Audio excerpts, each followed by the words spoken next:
students talk, and while they're talking, then it gets really loud. And one thing you don't want to do as the teacher is to try to be louder than your students, because there are 30 of them and only one of you, right?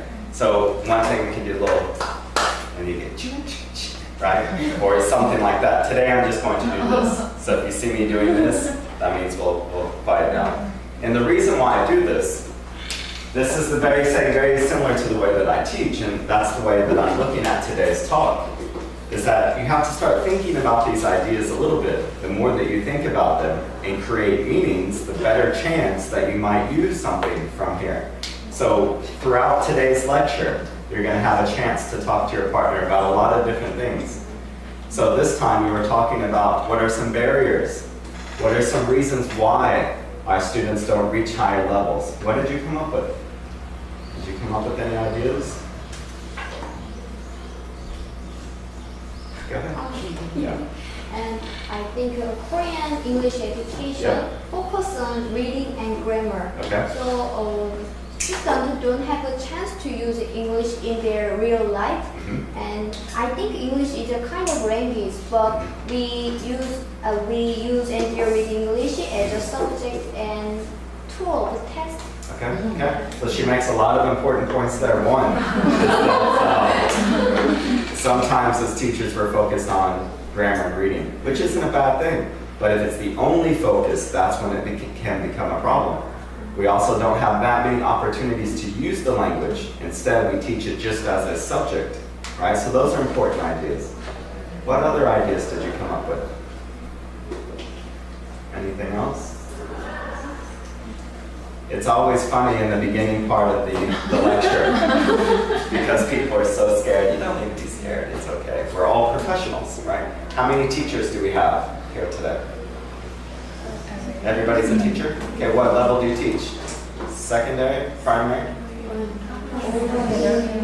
Okay, so mix of people. Okay, that's fine. So I'm a teacher too. Just talk to me as a teacher. That's it.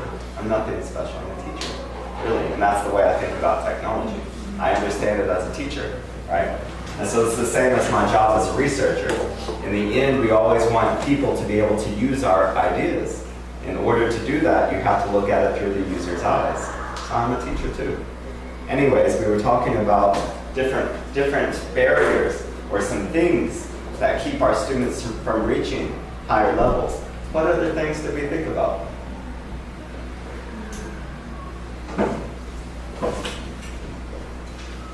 How about you? Yeah, can you talk to us? Not sure? Do you have something? And we don't use English outside of the classroom. Right. And so there's no continuous input. Right. We don't use English outside of the classroom. We have just the time in the classroom. Anything else?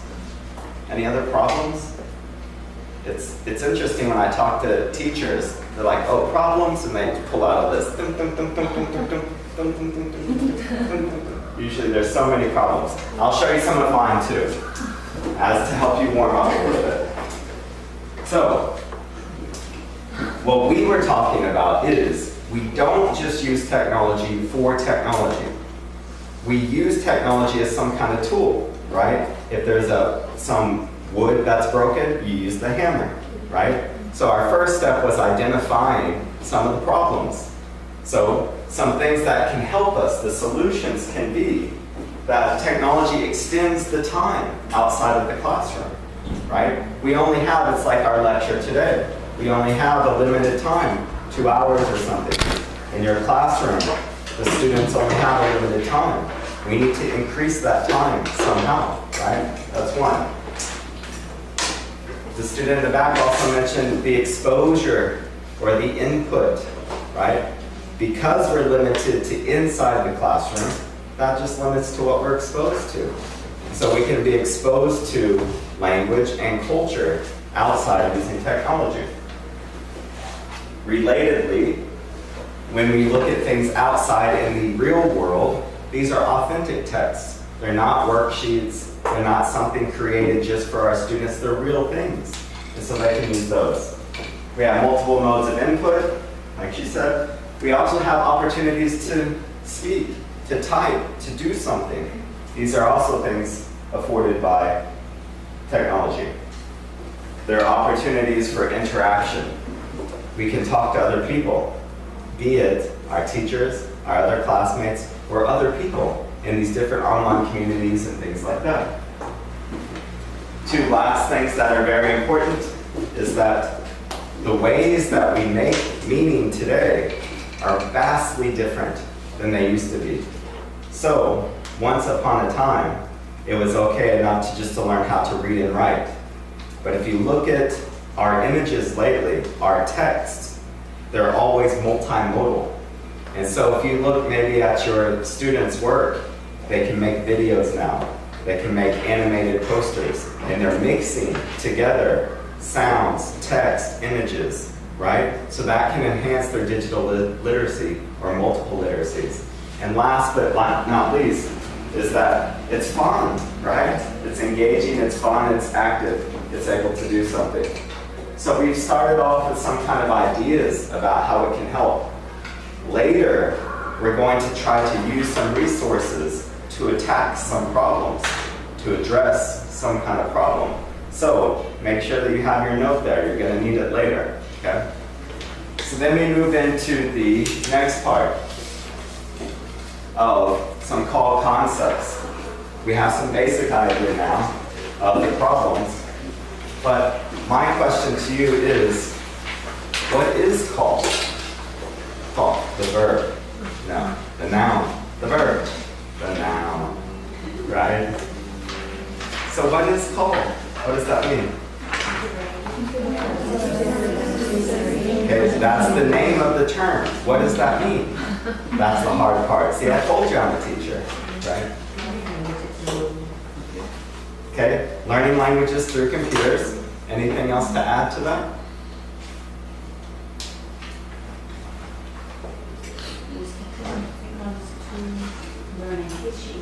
Okay, using technology to learn and teach English. Anything else? Okay, we'll build on that. Some good ideas there. So here's your definition of call. Computer-assisted language learning. Learning language with, and this is similar to what she said, but I'm adding some other prepositions. So we're learning language with, around, and through computers. With, around, and through the computer.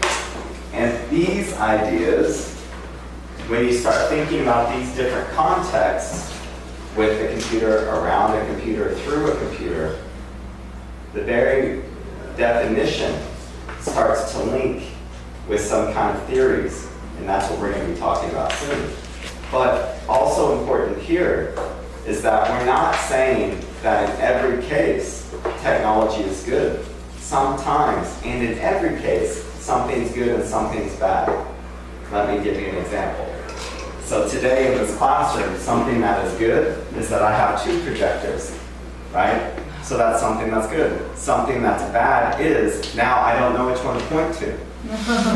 That's one. Another thing that is bad is that they're hot. This one's giving off a lot of heat. Really, I can have a little fire over here, cook something, right? So there's always pluses and minuses, always.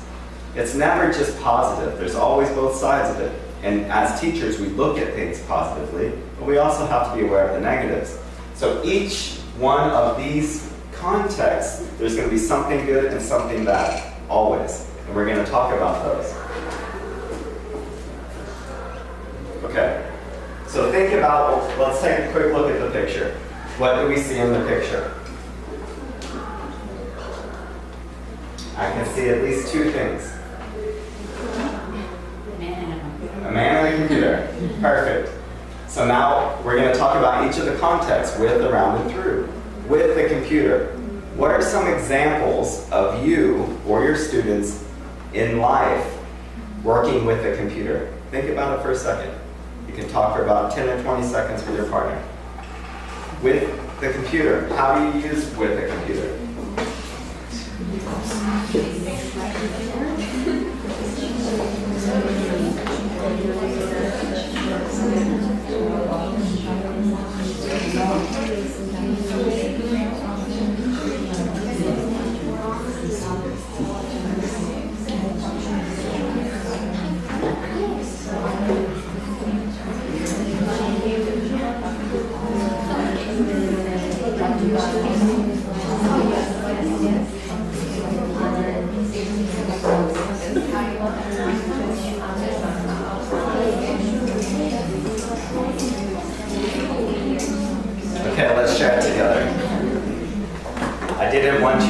talk too long about that one because we have some more serious stuff coming up soon.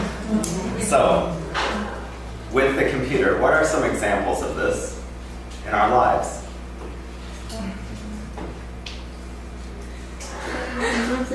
Play computer games. Playing computer games, that's one. Shopping. Shopping, okay, two. Communicating. Communicating? Kind of, but I'll tell you something more about that soon. We're going to put that in another context, but that's a good idea. How about typing a message? How about reading a website? Watching a YouTube video? Typing on a word processor? Recording your voice on the voice recorder on your phone? These are interactions with the computer. Each one of these contexts, with, around, and through, will link, like I said, to some kind of theory, some kind of ways to help language learning. So here's a little bit of a tougher question, is, if you're interacting with the computer, so let's think about this for a second.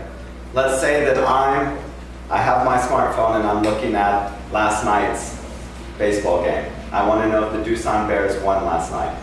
So I'm reading from my phone, okay?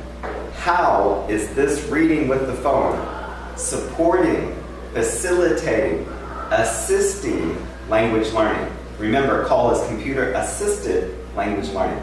So how is the computer assisting me? Think about it for a second. If you need to talk 10 seconds, 20 seconds, you can.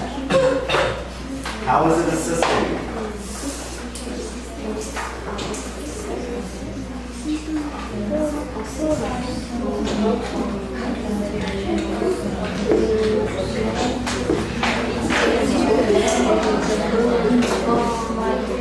Too easy?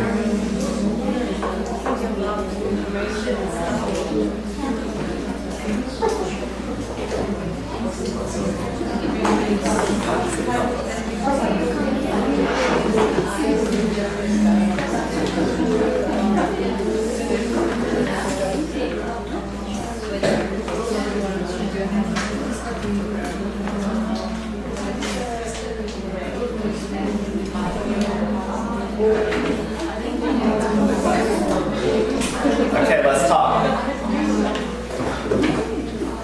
So, the context, you're working with the computer.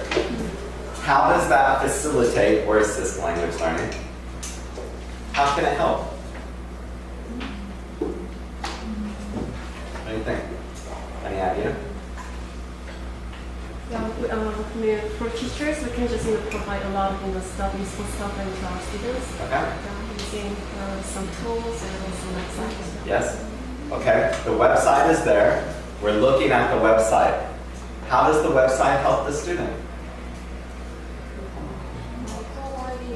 Providing input, okay? Check, we got that. Any other ways that it's helping? How else does it help? Think about this for a second. Let's say that you become my graduate student, you're my master's student, and you're going to write your homework, and you go to the word processor and you start to write. What's going to happen there? Maybe you'll see some red marks. What do those red marks tell you? Grammar errors, spelling errors. So that's helping you in one way, right? So we had input, we have the computer giving us some feedback. What about output? Do we output with the computer? We looked at the reading side. Can we also do output? Sure, we can record, so we have output. There's one other little kind of way that the computer assists us, is that, for example, let's say that I'm talking to you right now, and right now it's actually being recorded, so there's a call that could be here. What technology does is that it captures the language.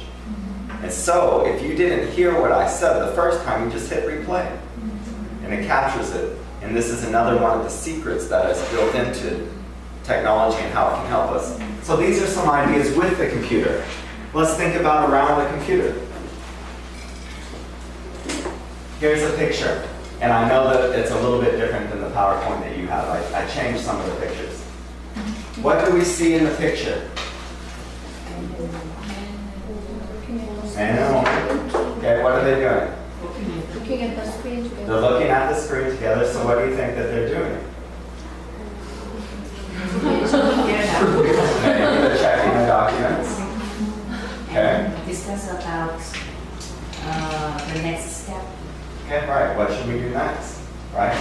So, I'm sure that you can think of some examples in your own life when you grab the computer and you say, oh, look at this video. This is so funny. Look at that. Look at this. Look at this. Right? And you do that.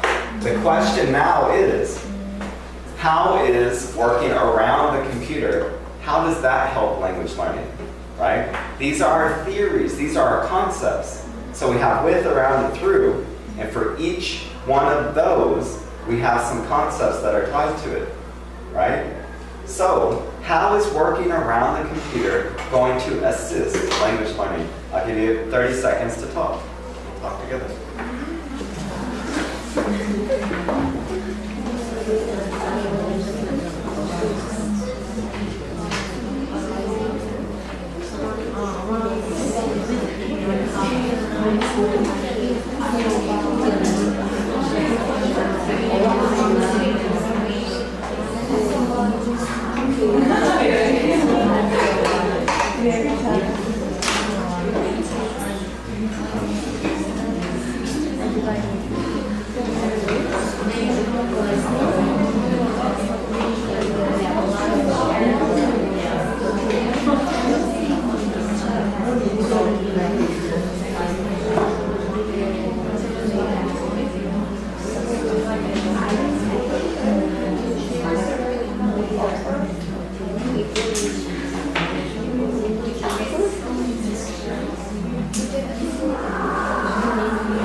Okay, let's talk together. This one isn't as easy. It's a little bit more complicated. I do that sometimes as a teacher. Give you easy, then right? So, we're talking about interacting around the computer. We're talking about how that might assist language learning. How would it assist it? What do you think here?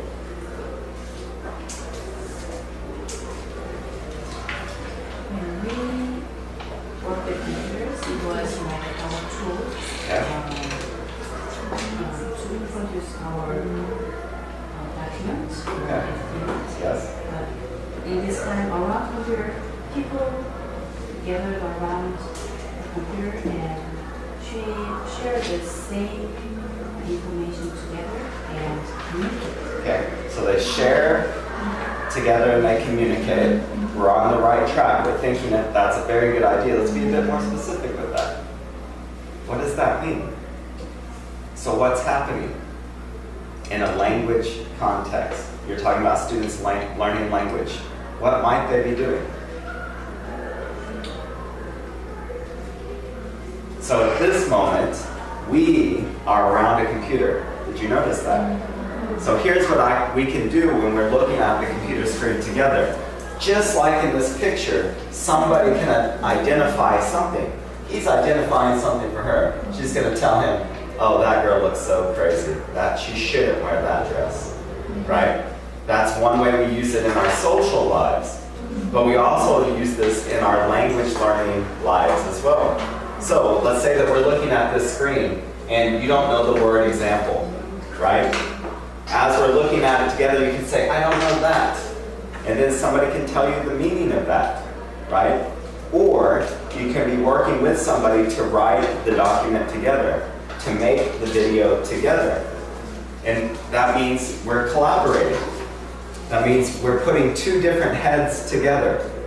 It's like a USB, another level of storage and ability that we can do as the booster that adds to us. So we can accomplish more now.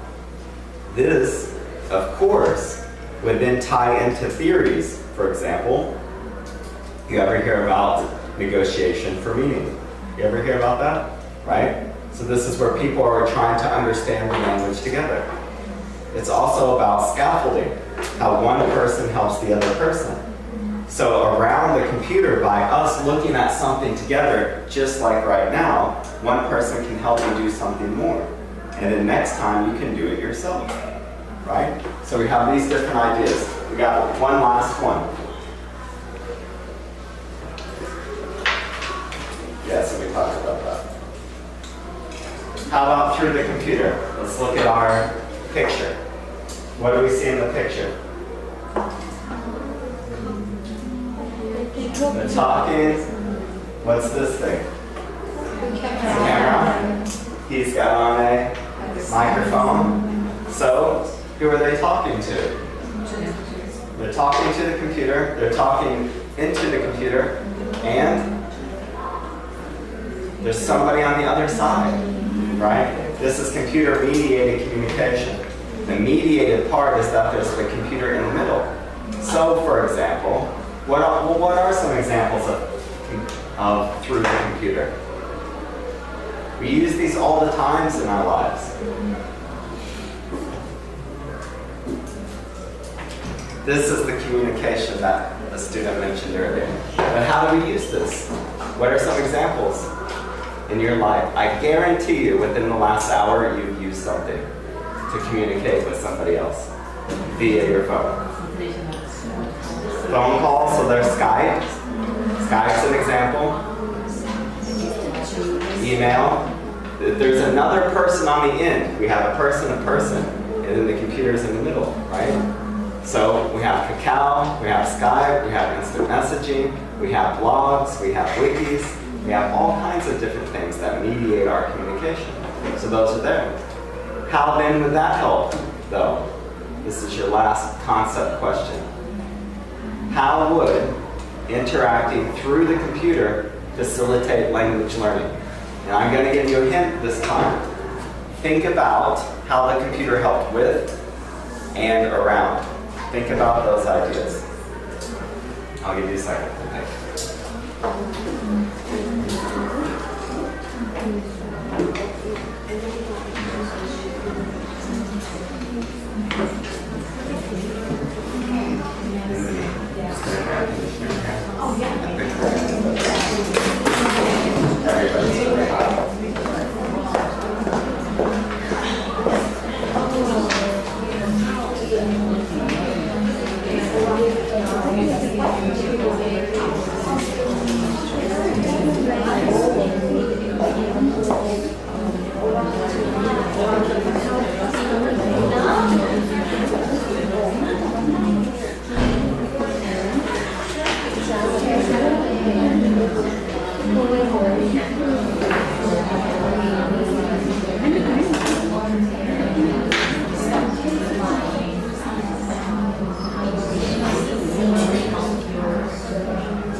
Okay, let's talk.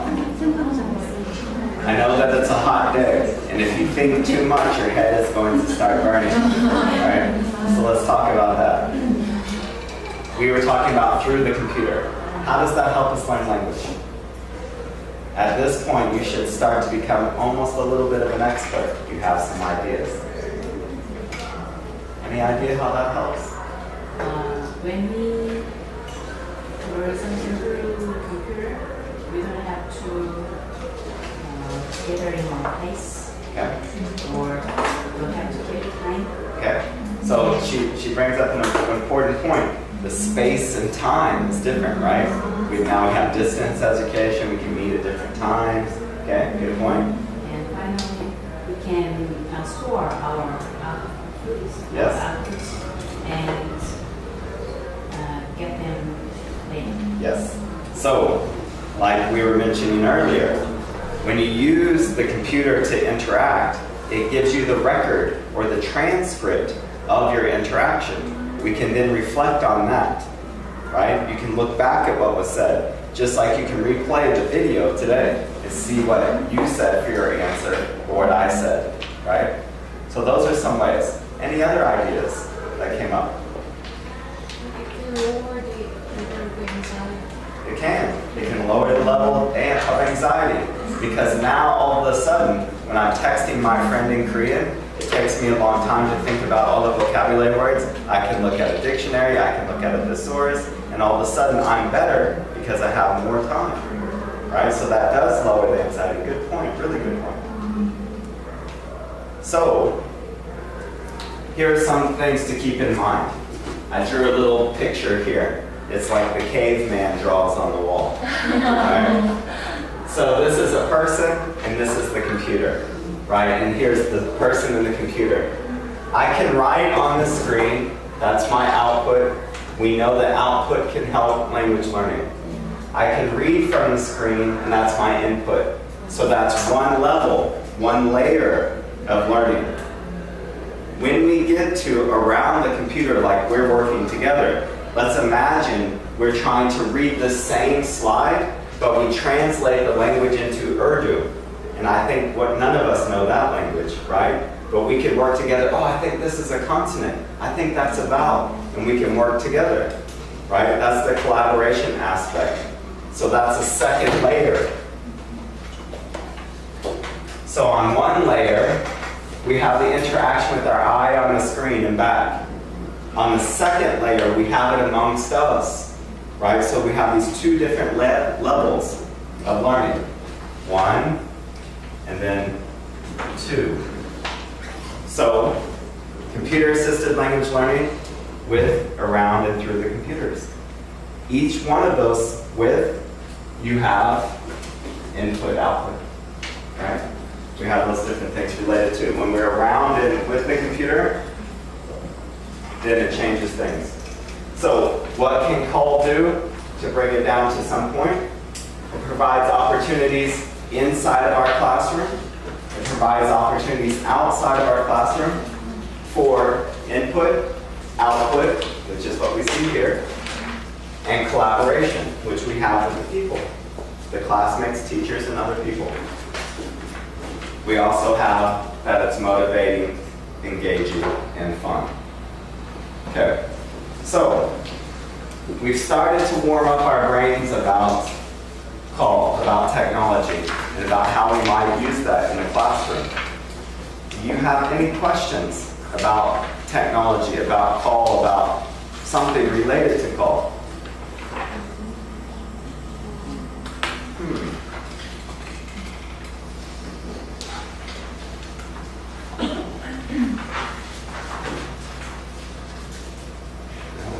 To catch up new Yes. technology or newly Yes. produced computer is Yes. expensive. Right. And It's really difficult, right? And so here's one, this is one of the things, one of the reasons why it's hard to use technology in our classroom. One is because it's expensive, right? And two, it changes all the time. Oh, there's new this, there's new this, there's new this. But when you start to think about it as the problem, right? We think about a problem first. And then if you find something that fixes the problem, even if some new technology, Twitter, Blur, Plurk, something comes along, you don't have to change it because it's already solving your problem. So that's just one comment to what you're saying. Secondly, that there are tons of free things that are out there. And primarily what I'll show you today is free. Because as teachers, there's two things we like. Free stuff and weekends, right? So we like those two things. So we can find free things. In order to keep up with the free things, some people have websites. They keep blogs. One of those people is Nick Peachy. Nick Peachy, N-I-C-K. Nick, it's a person's name. Nick Peachy. And I think last name is P-E-A-C-H-Y. Peach, like Volkswagen, right? Peachy. Nick Peachy. He always has information about new technologies that are free, with reviews and all kinds of stuff. So that's just one, but there's so many other places. But that's one place you can go. But I agree with you. We don't like that as teachers. We like free, and we like actually easy to use as well. Other questions you might have about technology related to the classroom?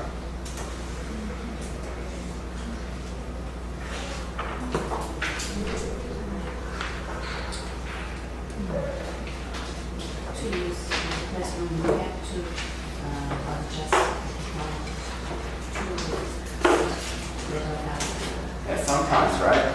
Sometimes we have to adjust the technology where our students can use it. And so this brings up one good point, is that, for example, let's say that you have your students use Google Wave, has so many different types of little tools within it, chatting, blogging, sharing documents. If you can ever find the technology where the interface is in Korean, that's usually good for your students, unless your students are advanced. So anytime you can find that, that's good, right? That's one way we can help bring it down to that level. Other questions about using technology? One question that I get all the time, and I'm surprised somebody hasn't asked it, is in almost every one of my graduate seminars on call, and by the way, this lesson is the very first lesson of 6 full courses on call. So this is day 1 lesson. But every course, somebody will ask me, are computers going to replace teachers? Every time, sure enough, every time they ask me this question. And what do you think my answer is? No? No? Why not? Why not? But I love call, right? So they should replace. You shouldn't have a job. But why then? Why won't computers replace teachers?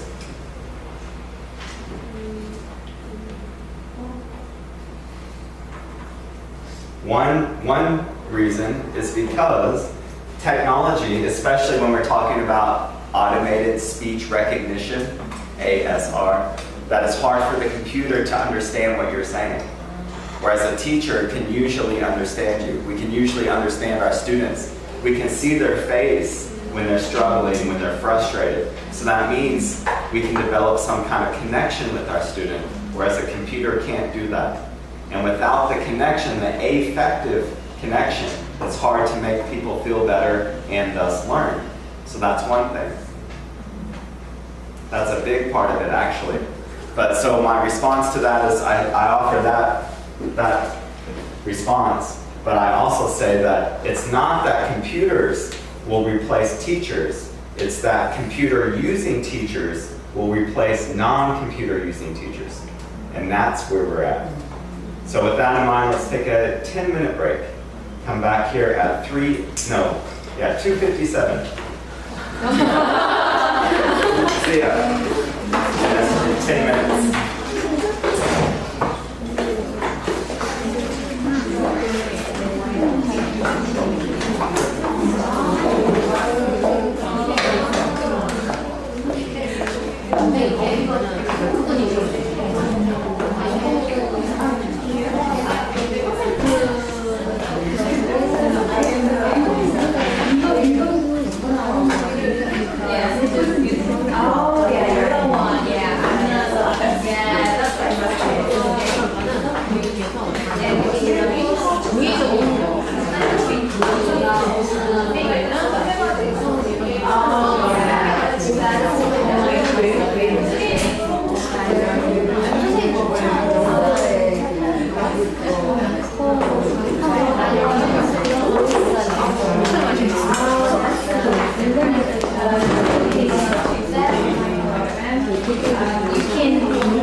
But actually for both the teachers and really inconvenience, and that's the lesson, right? It can solve the problems that you mentioned, but so basically, well, that's not if I want to stop it,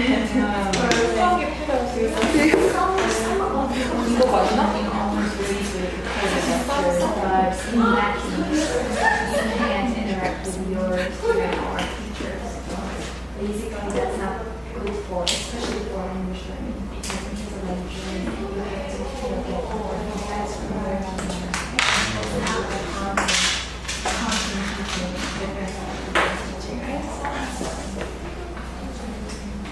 But half of the curriculum is simultaneous.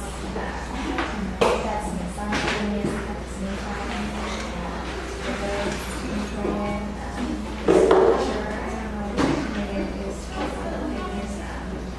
And half of them not just listen to reading all the sections. That is for ETS. ETS is the organization-based structure, and that they are ETS.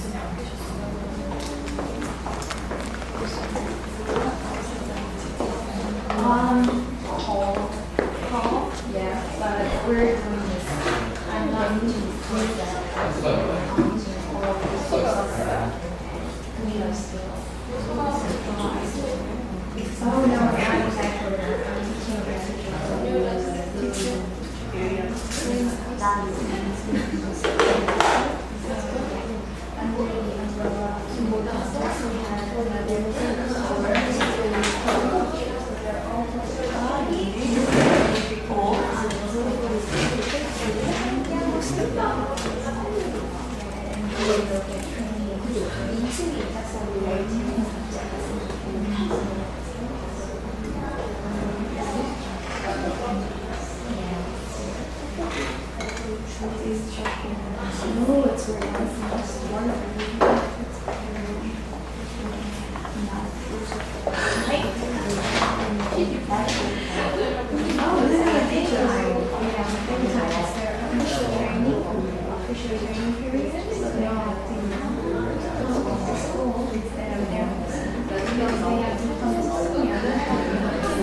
Why are you not answering?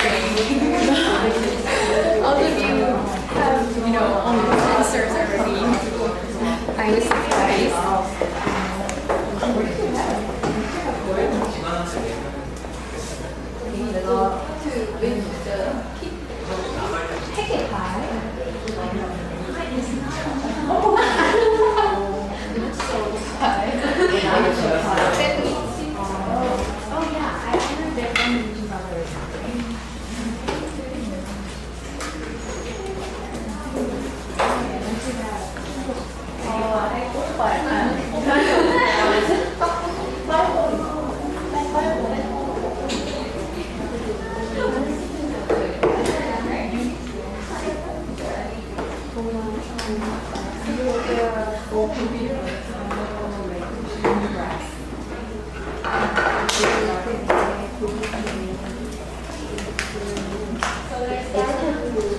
Sign it up.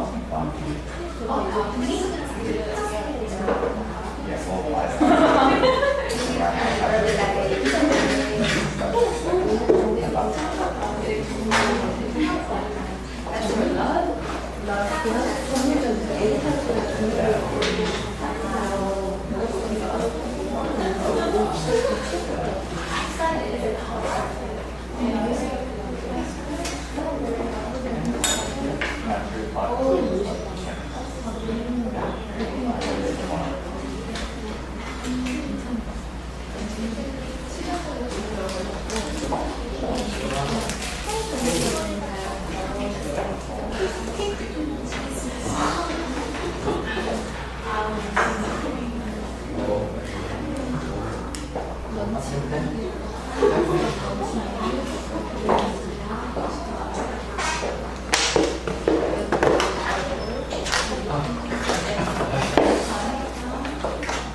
좀 큰 바구니 이런 걸 해서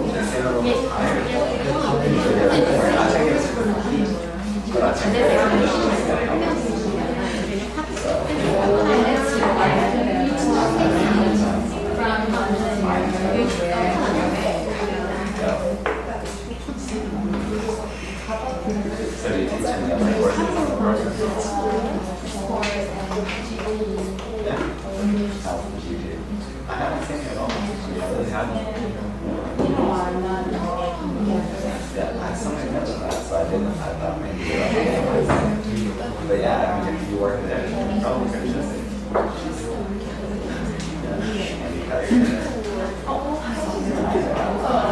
well, I mean, the last time I saw you, which has been a long time ago.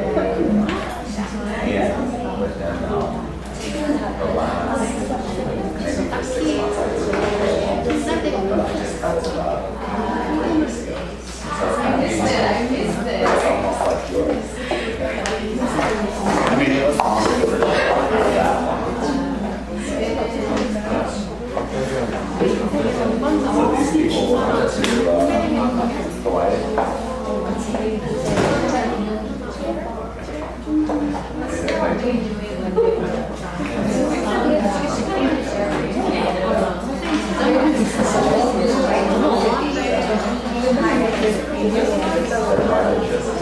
They're white this time.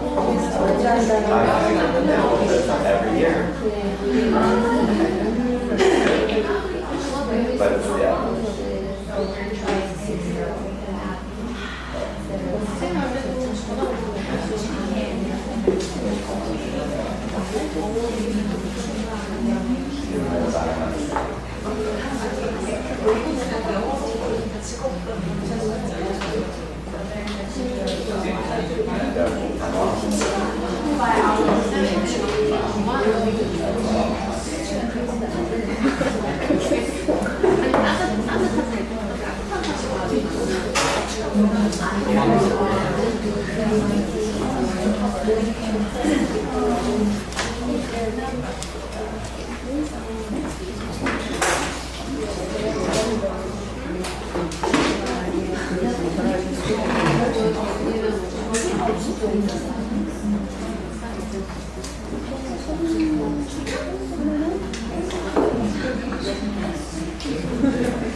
So you're such good students.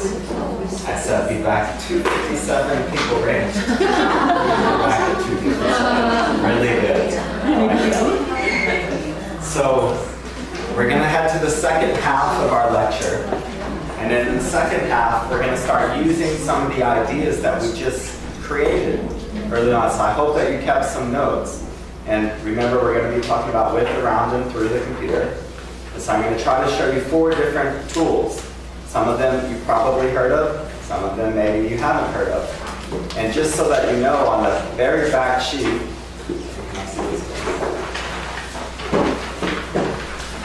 on the very back sheet of your handout, there's so many different ones per skill level. So I'm going to show you 4 of them. I'm going to show you 4 of them today. But remember that it's not specifically the technology so much that does the work. It's how you use it. And that's why it was important that we started with those concepts. Because after you know the concepts, then you can choose the technologies that you like. So we're going to go through 4 different technologies. For each of those technologies, you'll have a chance. I'll show you the technology. And then after I show you the basic idea of it, then you'll work together for a few minutes to try to create some kind of activity, right? So by the end of this lecture, you're going to know about the definition of call, some concepts of call, some resources, and for each of those resources, the beginnings of some ideas to start to use those in activities. So, let's get started. Number 4. And you're like, what? No way. YouTube? Ooh. No, YouTube's good, right? It is good. But you're probably thinking, I already knew about YouTube. And surely you did know about YouTube. There's a lot of good information on YouTube. Sometimes there's not so good information. Some other ones you might not have heard about are SchoolTube and TeacherTube. And so these kinds of websites are directly related to education. You have to be careful sometimes when you're searching YouTube. So,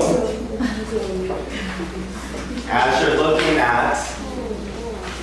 you're trying to find materials, you can use some of these keywords for your search, ESL, One thing to keep in mind, or actually a couple different things to keep in mind, watch the whole video first. Always watch the whole video, because you never know what might be in that video. Watch the whole video.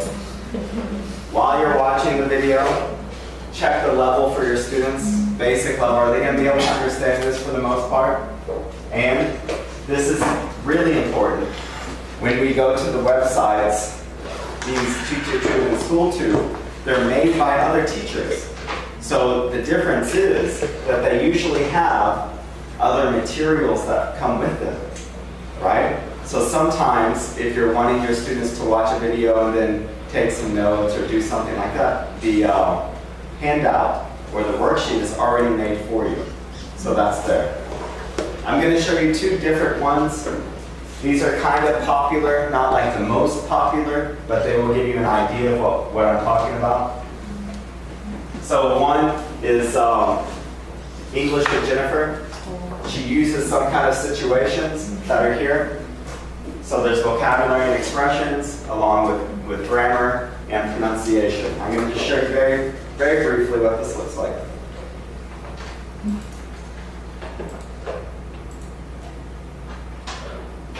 So when you go to a website and you're starting to think, let's see if I can do this.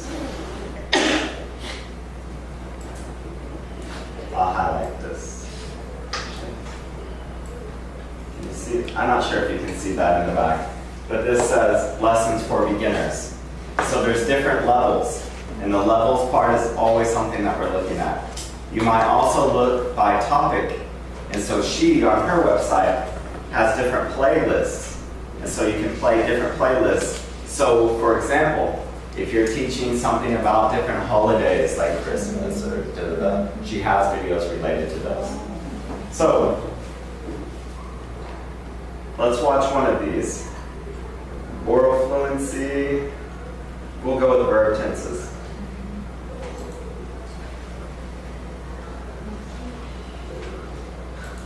We got 30 seconds of Burger King. In the meantime, I'll turn that down. Sorry, that's the worst. Looks so good. Oh yeah, perfect. You can see it there. Okay. Before we start this, when you're watching it, what I want you to think of, we talked about interacting with the computer before, right? Interacting with the computer.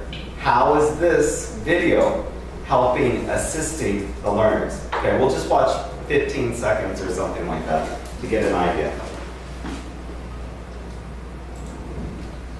Verb tenses in English. Lesson 2. Simple present.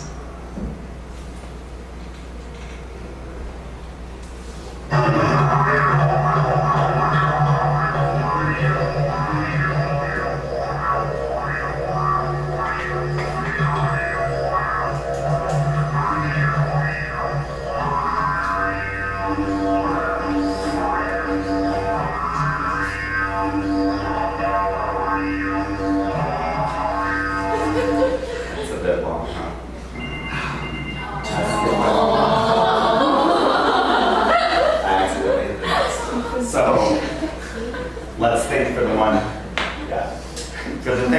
did see. So what you saw, how would that, and we didn't even see that much, right? But how would that support language learning? How does that assist it? Is there anything that's there that assists it? How does it do it? And that's the question we always ask.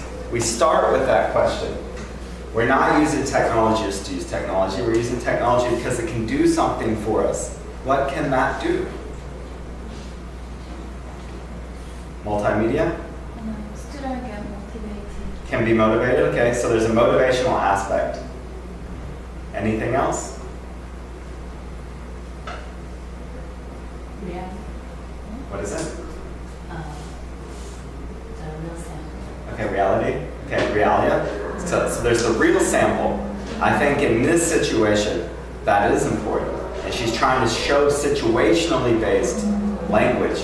So that is really big. I skipped over the part actually, but she shows us that. Anything else from this that might help?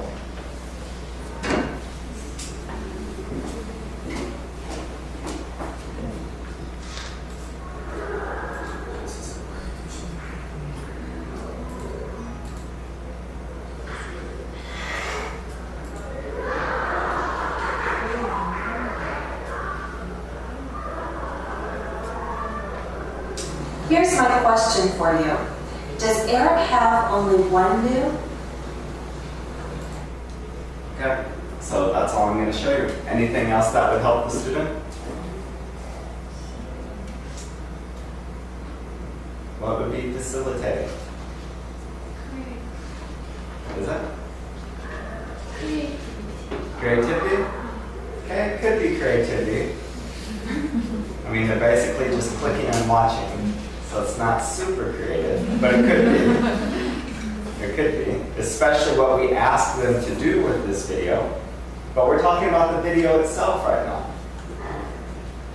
One way that this is helping, that we mentioned before, is that you can always replay, right? So that the language is captured. Don't forget about that part. Another thing is that it's presenting language in multiple modes. So she's speaking up here, and it's written down here. That's another thing that's going to help you and your students.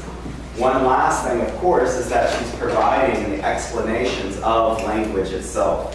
So we can see three different ways. Let's watch take a look at a different one. So this is another website. There's a lot of websites out there that are similar to this. The key for you is finding the topics that you teach in your class that are also represented on here. And we're going to think about ways to use them here in a second. So this is Dave Skanda. He talks about different things like pronunciation, expressions. It's mostly for the people that we have in the primary groups for 6 to 12-year-olds. So we'll take a quick look at his website.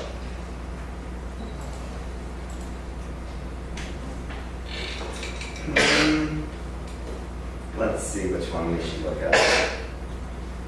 We can always go to playlist, right? Let's go to the videos first, just to see what he has there. Some kind of Valentine's Day, call. So when it says, and you probably can't see these because it's so far away. What this is saying is that the people can call in and talk to him.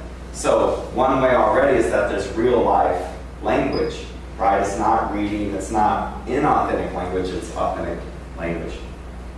Yeah, I'll go back to the playlist. We'll go speaking, well, let's go listening and vocabulary.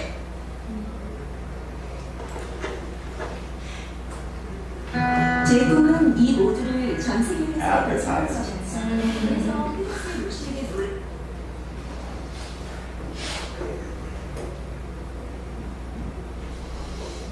What? In the Matrix. What? Listening to Shoutcast. Huh? Are we on? Man. Thank you for joining us at EnglishMeeting.com. I'm Dave Skanda. Britney Spears. Whoops. She did it again.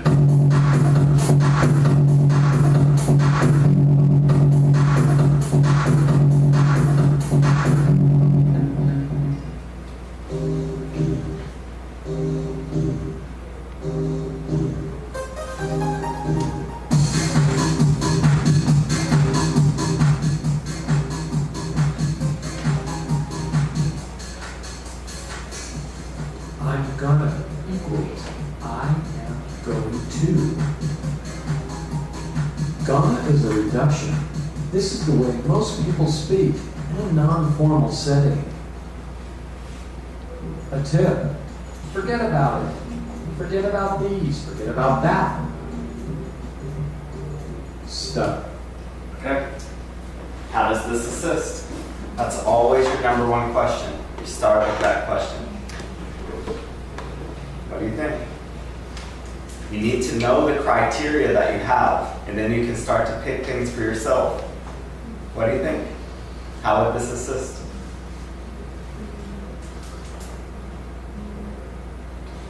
Does it present multimodal input? Speaking and written? It does.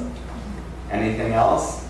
It's kind of fun in a way. It depends on your students. For some students, the way he is, like his little headphones and glasses, would be funny. Other ones will hate him because of that, right? So you have to know your students. So there's that motivational aspect, right? Then there's the explanations themselves, right? He's lecturing right now. This point that we're seeing, he's starting to lecture. I'm going to, right? He's starting to tell the differences, the grammatical point there. So, would your students be able to understand that point? That's another thing that you have to think about. Okay, it's your time to think. Okay, if you're working with YouTube, TeacherTube, SchoolTube, and you're thinking about around the computer or with the computer, choose only one of those, around or with. How could you use this in your classroom? Think of a basic idea, and we're going to share our ideas. I'll give you about 3 minutes or so to think. I know that's not much time, but we'll get some kind of ideas.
then we practice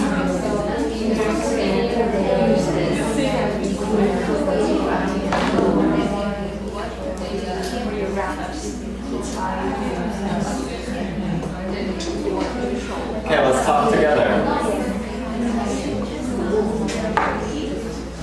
So before we share, one thing to keep in mind is that I know that the time that I give you is really short, right? You need much more time to think about this, right? But even some of us thinking, a lot of us thinking, just for a short time, we can brainstorm some ideas. Probably think of something that you haven't thought about before. That's what I'm hoping. So, how could we use this? Let's start. How many people selected with the computer? Your students interacting with the computer. So you're choosing either with or around. Did anybody do with? Okay. Who wants to share what they have?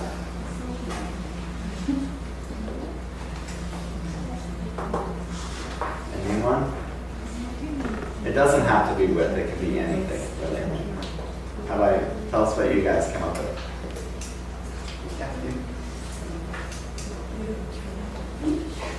That's your idea.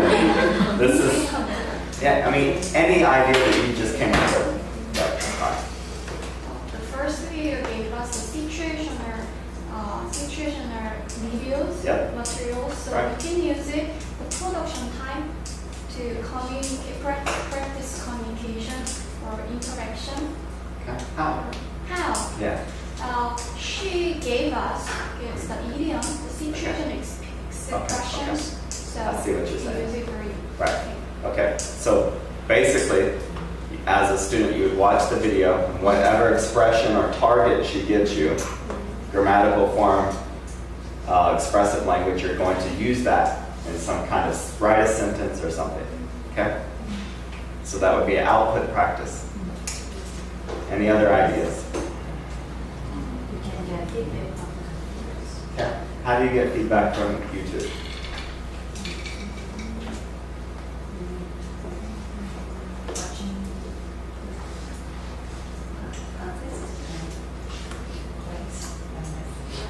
Okay, you could. So, an interesting idea, you could have the students themselves, let's say that they were going to use the expression, whatever, right?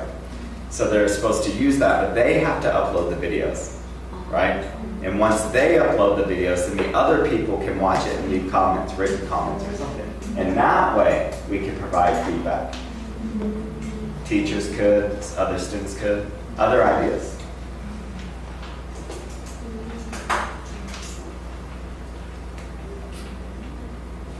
Here's some ideas that I had. One, you could have certain notes that you've already watched the videos, the teacher, and you're going to teach, for example, I'm going to and I'm gonna. So you have to listen and write down every situation that the author says about I'm gonna, and every situation about that. That's one way you could do it. Another way that you could do it is you can make the transcript of this and take out some of the words, and they have to listen to put in the words, right? These are just some ideas. To do around the computer, and I always like things around the computer better than usually just one-on-one, is that you could have some type of closed exam or quiz. Do you know what a closed test is? Right.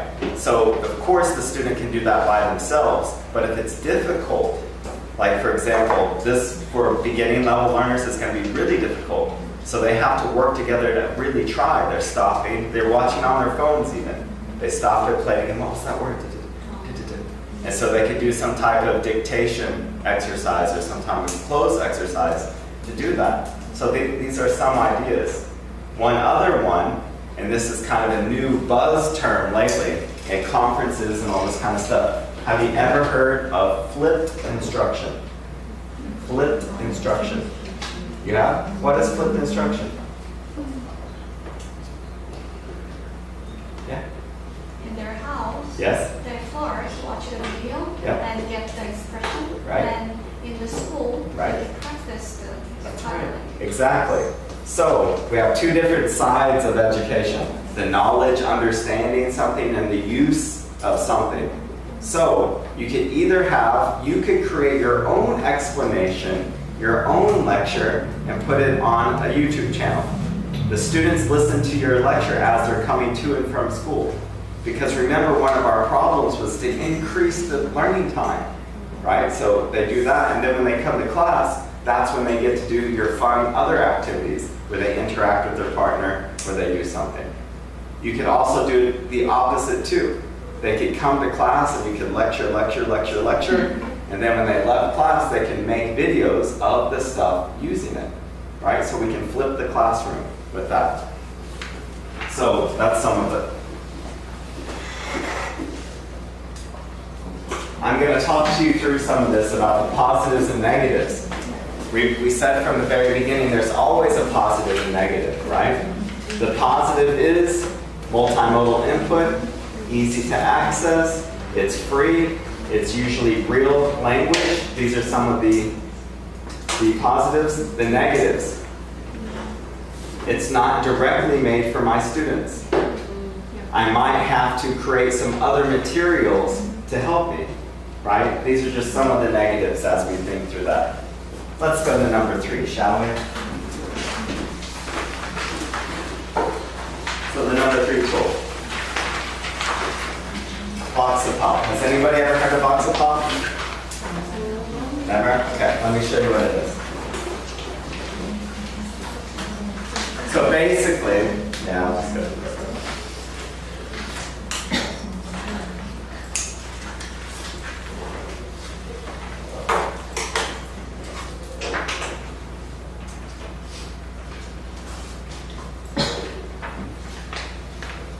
What a box of pop is, it's a place where you can record language and other people can also reply and record their language.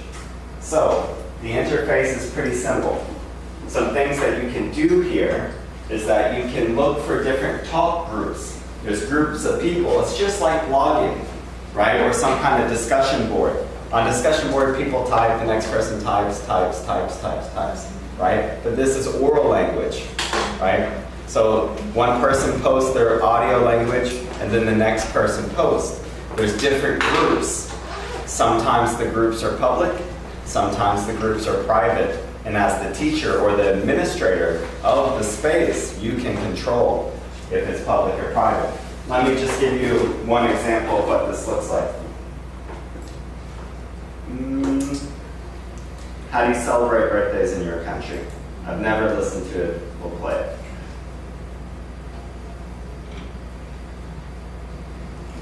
At the very top, you probably can't, I can't even see it actually. Here you go. You have 2 different ways to play. So when you're thinking about this website, it's almost like PowerPoint. So we know PowerPoint is one slide, another slide, another slide. For each slide, like this, somebody can record there. The next person can record there. So you have 2 options to play.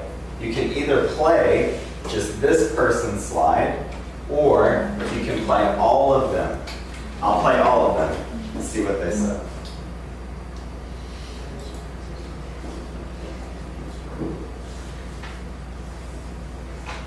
Hi, this is Nita. I want to know, how do you celebrate birthdays in your country? In my country, India, these days the way of celebrations are quite different. They are more... Okay, so the first person usually introduces the topic and then gives their own example.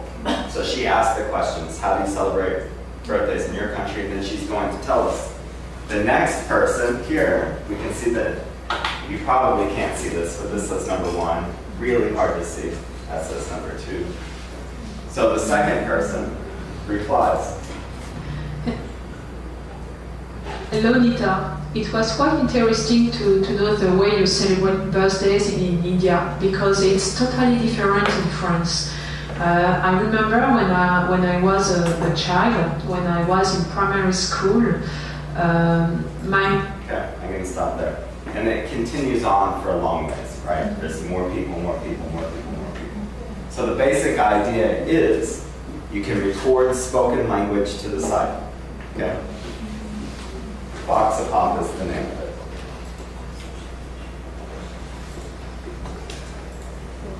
Okay, so you have to think about how you're going to use that. Choose one. They're either with the computer or around the computer. How would you use it?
Okay, let's share some of the basic ideas we have. You can always, outside of our lecture, you can always go to Starbucks, order a coffee and make it longer, right? Make it more elaborate. But how are you going to use this tool? How might we use it? Any ideas?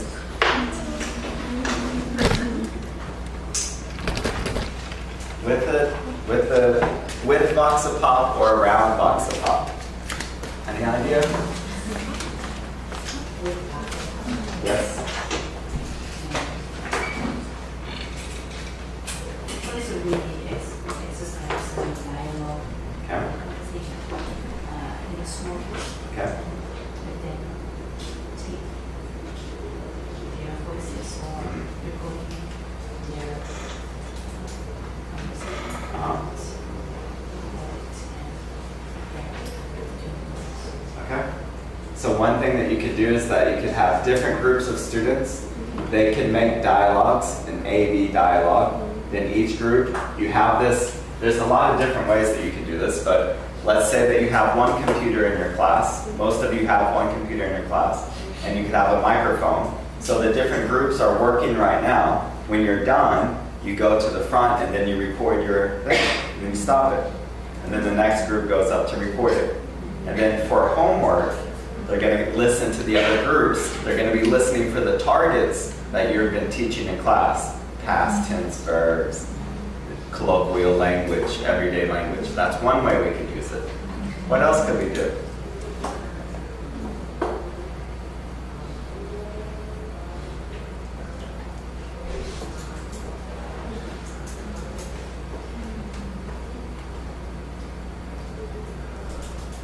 think that we can use their site Yes. to check the students' listening ability. Okay, we can do it to check their listening ability. How would you do that? Maybe I will make some questions Yep, in advance yep, and then give them assignments. right, Okay, listen to some audio clips yep, and then check okay. those answers. Listen to whatever's posted on there, and then she has comprehension questions. Listen for this thing. Very general. Okay, general, you can do that. Some other ideas that I have, if you're working with the computer, students can keep their own journals over the whole semester. So each student has their own dialogue journal for the whole semester. So after each lesson, they're talking about what they liked, didn't like, what was hard. That's just an example. They can also describe their daily life. They can do a lot of different things with the type of journal, right? That's just one example. Another thing is, and so actually in my graduate classes, in one class I showed them Voxapop and they have to create some type of activity. The activity that they created was around the computer, and so each group as a whole, we're going to create the audio newspaper. So the newspaper has different sections, right? Life, entertainment, sports, something like that. So this group is going to do sports. So they look at today's real newspaper and then they come in groups and then to report it, right? That's one example. Another thing, if you're trying to do through the computer, I'll just show you very briefly something that I did in my real class is to play the game Who. And the idea of the chain story. One person says something, the next person has to listen, build it, right? But the name of this particular activity is Who, and we all do this. This person describes somebody, the next person guesses who that person was, and the next person goes. We'll just listen for a second.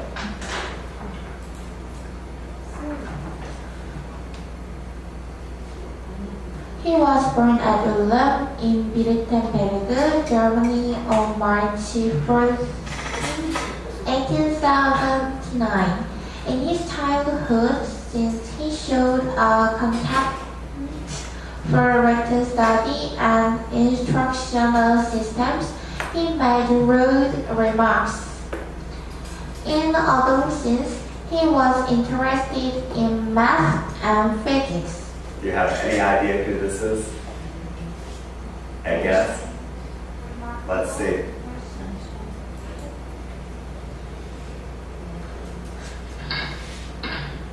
I think a man that Johnny explained is Einstein. Right, it is Einstein. So what they're doing is they actually have to search people first. So it's an integrated lesson. They have to find Wikipedia or wherever they're going to go, right? And they have to write that out and then say it. In some cases, if you have really low learners, you'll let them read a little bit if they want to read. As you move up the proficiency scale, you don't want them to read, right? So these are some things that you can do. What about if you're thinking about Voxapop for the positives or negatives? What can you think? A positive or negative about it? What would be a positive of this thing? I think it offers the chance to speak. That's right, it does. And remember, at the very beginning of our lesson today, we listed the problems, right? And so now we can see that this maybe helps us. It's a tool to solve one of our problems. Okay, maybe. It offers a chance to speak. That's really important. Your students really want that. What else? Good or bad? Positive or negative?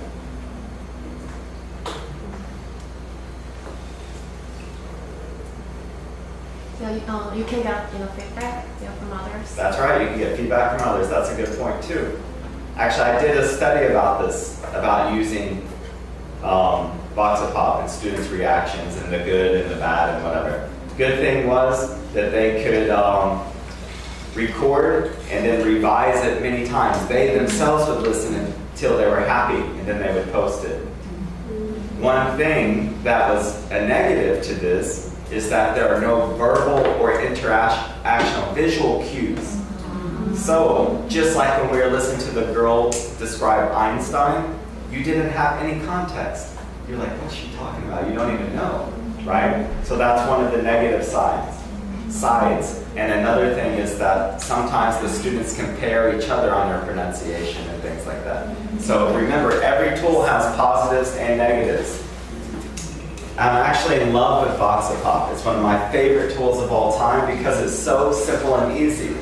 However, my heart recently is broken because there's a problem with Voxapop. They recorded the JavaScript for the last month or two. They're having a problem. So instead of that, I have to show you another tool. I just added this today. It's not on your PowerPoint. It's very similar. We can do the same activities, but it's called Vakaroo. And it's super, super, super easy. And as teachers, we like free and easy stuff, right? Vakaroo.com. So, as long as, and you can use this on your cell phone even too, so you can do this in class. You go to this website and this is what you see. This is it. And it says click here to record. So you have to make sure that you have a microphone, right? So after you record, then you have this screen. And it says, listen to what you just recorded, or re-record. If you like it, after you listen, oh, this is what I like, you will have, there'll be enter okay or something like that. And then it gives you a link, an automatic link. So one thing that you could do with this link, you could do two things at least, and it even says it here on the, you can either email it, so you can have an email list of your students going through when they record their work, listen, record, right? Or you can embed it. You can take this link and add it to your own, if you have a class webpage, if you have a class wiki, if you're using SciWorld together, anything like that. You can just have them like listed on the website page. So because Voxapop isn't working, and I just found out today, I wanted to show you this. You can use it the exact same way as Voxapop. So that's there. Okay, number 2 in our list. Storybird. Does anybody ever use Storybird? It's an interesting website. Let me show you what it does. So it's also free.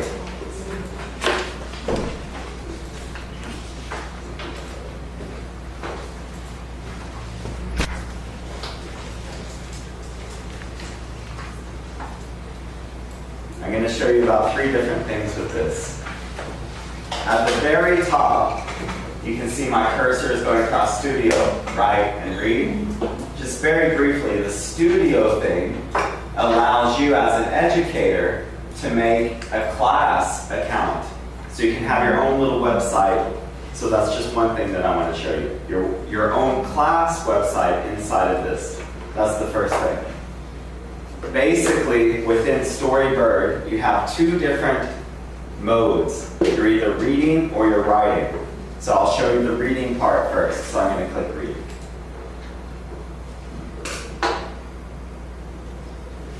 And let me I'm going to make this a little bit bigger.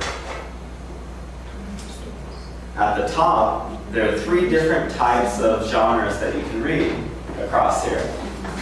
The students or you can read stories, poetries, or blogs. I'm just going to click within stories. Also on this site, they have popular readings for the week that you can go through. You can go by different categories. You can go by different ages. And you can go by different formats, picture books, long books. And all of those will depend on your students, of course. So I'll just go popular this week. We'll look at Some Pig in the City, just to give you an idea what it looks like.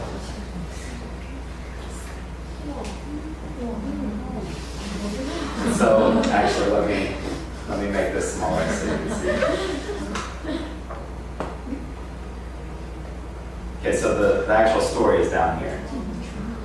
So you go through the story, or actually this is a pretty long story. Usually you can click through the different pages and they have just a little bit of text per slide. Again, it's almost like PowerPoint, right? There's the image and then there's the text that's underneath it. One thing that I wanted to show you about this is a really long story, because remember they have different types, long story. I didn't know that this was a long story. But this is something important down here. This part.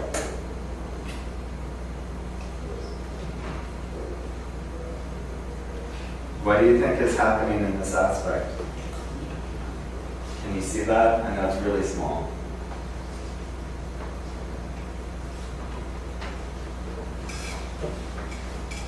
They're leaving comments, right? In your classroom, this is something I was just writing about recently. Usually in the classroom, the only person that we produce something for is the teacher. And sometimes the teacher doesn't even look at it, right? Other times, not very commonly, other students will look at it, but they don't really want to look at it, right? Whereas here they have an audience, people that want to read it, and so they're trying even harder, right? So that's the reading side. There's so many different stories that are there. And too bad that I picked the wrong one to show you, but you get the idea anyhow. The other side is to write. Remember, there's the reading side and the writing side.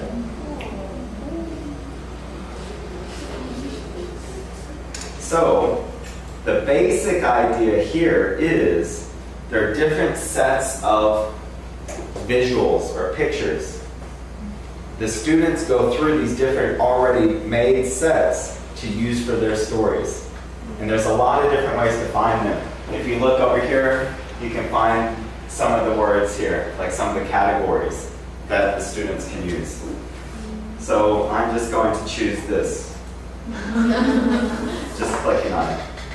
So you look at it, you can go through it. If you like it, then you click use this art. Really easy. Once you click that, then you have, do you want a long story, do you want a picture book, or do you want a poem? And so we'll go with this picture book.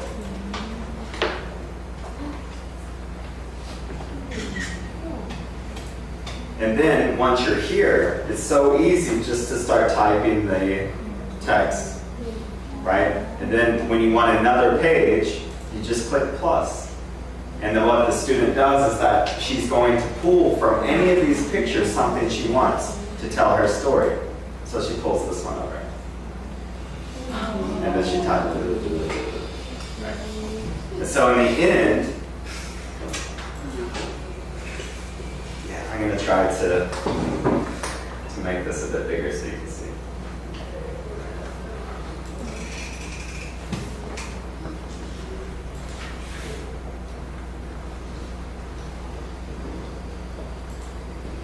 Can you see this? Oh yeah, you can't see that very well. So, a couple different things when you're done. So they don't have to finish their story then. Just like if you were working on your hard drive, you can save it and come back to it later. Also, this is the interesting part, they can invite collaborators. So they can invite you, they can invite their parents, they can invite anybody, right? And remember that you can have your own class site. So you have two options as the administrator. You can leave it open to anybody, or you can keep it closed just to whoever you invite. So you can invite users and you can invite collaborators on one particular story. When you're done with writing the story, then you publish it. Once it's published, like we saw those other stories, then the users can leave comments. Either the users in your own little community, or if you open it to everybody, then other people can use it. So that's Storybird. Very easy to use, fun. How are you going to use it?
Our regular lesson.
Some basic ideas about using Storyboard. How could you use it? Make a classroom journal. One idea. Make a classroom story. It's another one. And so imagine this, you're in your class and you only got one. You only have one computer, right? So you have the Storyboard open right now. Each student has their own account. They're working in groups to write their actual story, right? And then in different groups, they're going up to type it. While one group is typing, you as the teacher are walking around, you're proofreading some, you're reading through others. So you have more of a workshop type of class. So everybody's busy and you can use it that way. That's one possible use. Other ideas? In their house, they read the same book. Right. And after reading Yep. in their school, Yes. they can do after reading activity. Right. So discussion. That's right. So they can read the book at home, they can read it in the car, they can read it on the subway, and when you get to class, that's when you're going to have your discussions about it. That's when you're going to have your acting about the story. That's where you're going to have another activity where they change the ending or whatever they're going to do. You can do that. One important thing to remember is don't forget about the commenting section, right? Don't forget about having the other people comment. This is the way we can extend the time outside of class, right? So they can read their other classmates' stories and then talk about it in the comments underneath. So don't forget about the comments. Some positives and negatives of this tool. Let's see. As a positive of Storyboard, I really like, this is probably the biggest positive for me anyways. I really like that they have already the sets of pictures, and they're attractive pictures to students. Because, yes, we can even have them do this in PowerPoint, but usually when you have students search the internet for images, their writing assignment turns into Googling, and they Google for 4 hours, and they write it for 4 minutes, right? But here, the pictures are there, you just take the pictures and write it. They don't spend all day writing this. So that's what I really like about it. The negatives about it, you still have to write online. We don't know if you can print it. I guess that you can, but we don't know. What other negatives could there be? That the pictures are set, right? That's one of the negatives too.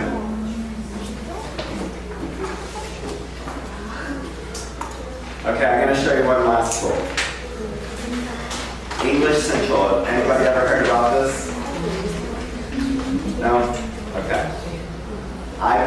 like this one a lot.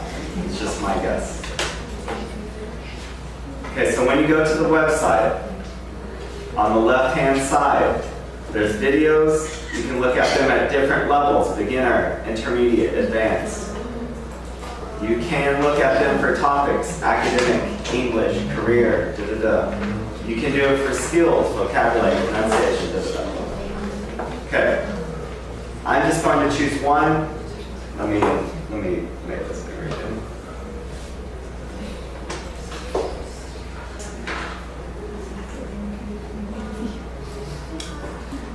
So each of these little colors that you can see down here, the green, that's the level. So we'll just pick on this level. Cinderella.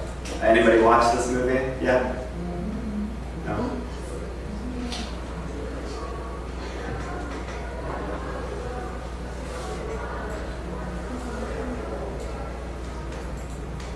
I'm going to show you the demonstration.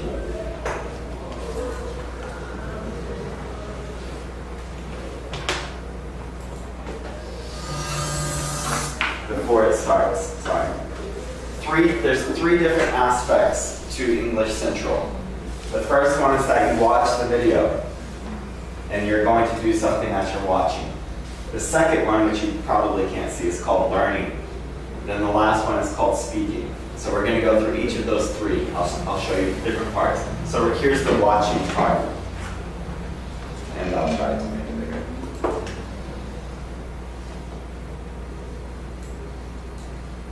Space class, and they're really comfortable. The magic will lead us along. Where'd you tell me your name? My name is... At the last stroke of night, the spell will be broken. Okay, so remember, every time you're thinking about what question, how does this support language learning? Can you see anything?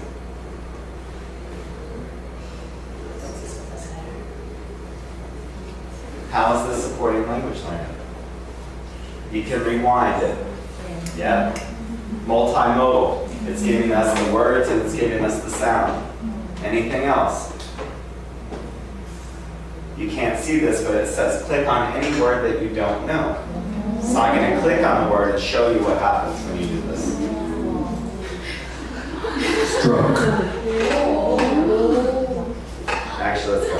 Midnight. It has the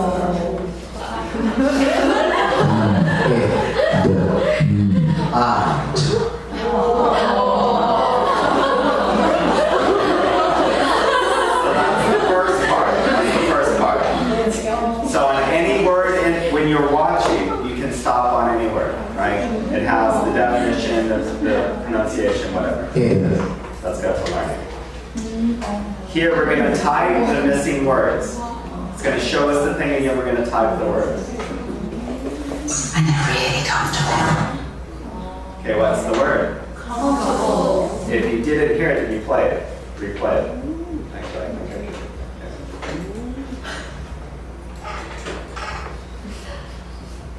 Here's the line again.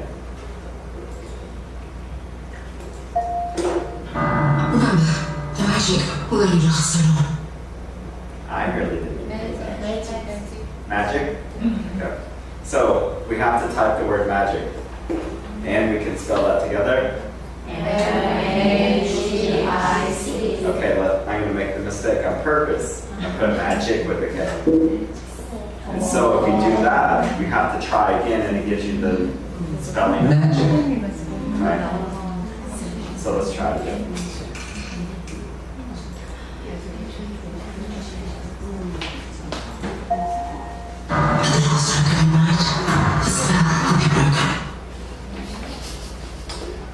So anyways, it was the stroke of midnight. The basic idea you have here, you're listening, right? You can replay the frame, keep listening, and type in, right? That's the second level. Let's go to the speak level. So here's where you speak and give some kind of feedback. And they're really comfortable. So you'll notice that the word is comfortable. And this has been the same word for the watching part, for the typing part, and now for the speaking part, right? So we don't have a microphone, but we could pretend that we did, right? Well, actually there's a microphone here, but it doesn't record it there. So click to speak the line. Actually, maybe it might. Let's try. Yeah, it's not attached. Yeah, they don't have it. So we would say comfortable, and then we would submit that. Yeah, it's still not going to let us do it. Sorry.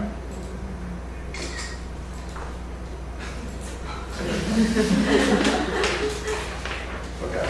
So after you submit your answer to each one of them, then it gives you the overall score for that frame, right? So that's basically English Central. That's how it works, right? What do you think, good or bad, with this idea, with the website? Good. Good. Most teachers in the very beginning, they love it, absolutely. And so it depends on how you view language. The negative side of this is it's just drill and kill. That's all you're doing. Listen and repeat, listen and repeat, listen and repeat. So if you think of education only as listen and repeat, then if that was really our idea of education, then we don't need teachers. I'll just buy this. And this was the second negative, is that it costs money.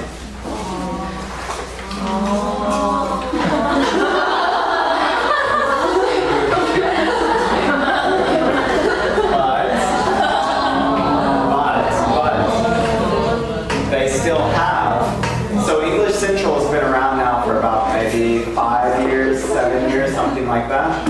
In the very beginning it was free, and then they added on a lot of stuff. But they still have a lot of free stuff. That's one thing to keep in mind. Another thing is you could buy one account for your whole class. Right, so 17,000 won per month is not that bad if everybody's going to use it. And they can use it out of class.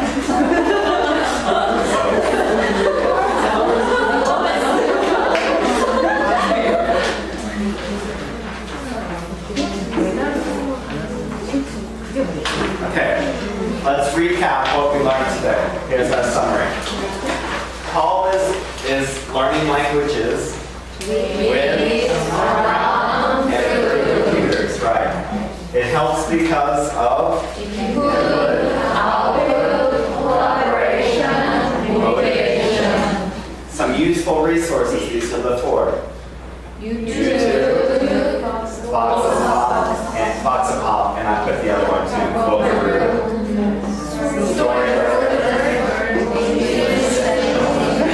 and I put down here to be continued in the MA program. If you ever want to come, look at online communities, designing environments, creating your own online tools. That's part of it. So if you're ever interested in that and the program, this is very similar to like our class that we would have. So that's there. But thank you for your time today. It's been wonderful. If you have any questions, you can stay afterwards and ask.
Oh.